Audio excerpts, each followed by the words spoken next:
Bonjour à tous, mon nom est Sylvain Trottier, je suis ludologue, c'est-à-dire spécialiste en jeux. Et les bibliothèques de Laval m'ont invité à vous présenter des jeux que vous pouvez jouer à distance via webcam avec vos amis et votre famille. On découvre ça ensemble.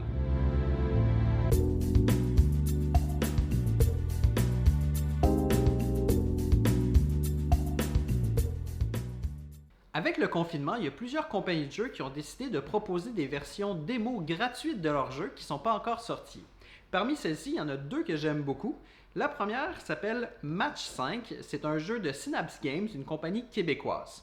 Rapidement, l'idée du jeu, c'est qu'on a différentes caractéristiques sur la table et à chaque manche, il va falloir trouver des mots qui sont associés à deux de ces caractéristiques. Comme par exemple, on pourrait avoir quelque chose de froid, une émotion, quelque chose qui commence par la lettre C.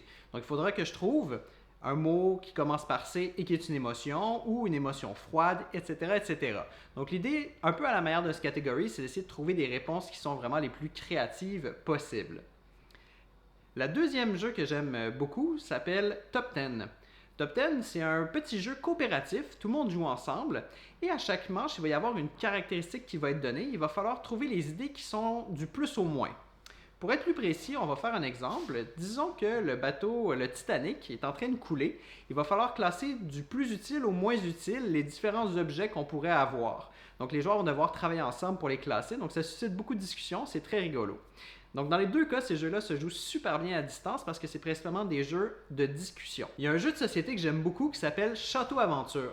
C'est un peu comme un jeu de rôle mais vraiment plus simple où un joueur avec un livret va avoir une quête à raconter et les autres joueurs vont devoir tenter de résoudre les différents mystères. Donc dans le fond, l'essentiel du jeu se passe vraiment dans la discussion entre les joueurs, parfait à distance.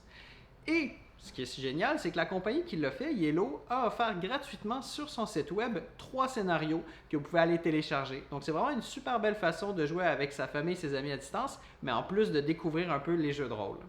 Si en même temps que vous jouez à distance, vous voulez découvrir des jeux de créateurs locaux, j'ai deux propositions pour vous.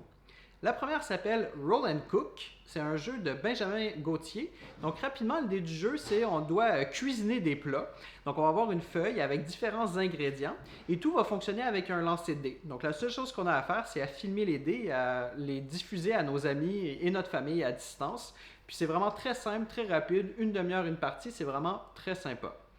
Un autre jeu qui est vraiment cool, qui est une création locale, s'appelle Tetra Village de Simon Jutras. Ça, c'est un jeu un petit peu plus stratégie, mais encore une fois, on peut y jouer à distance sans problème. On va avoir une feuille qui va représenter notre village et on va dessiner différents bâtiments dessus selon des cartes qui sont pigées à chaque tour.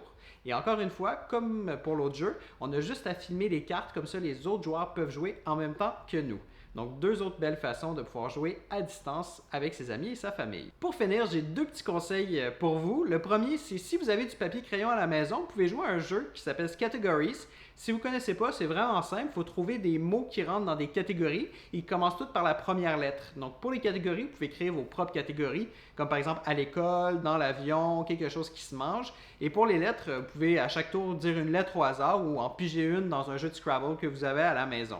C'est vraiment sympa, c'est très rigolo, puis ça joue super bien à distance.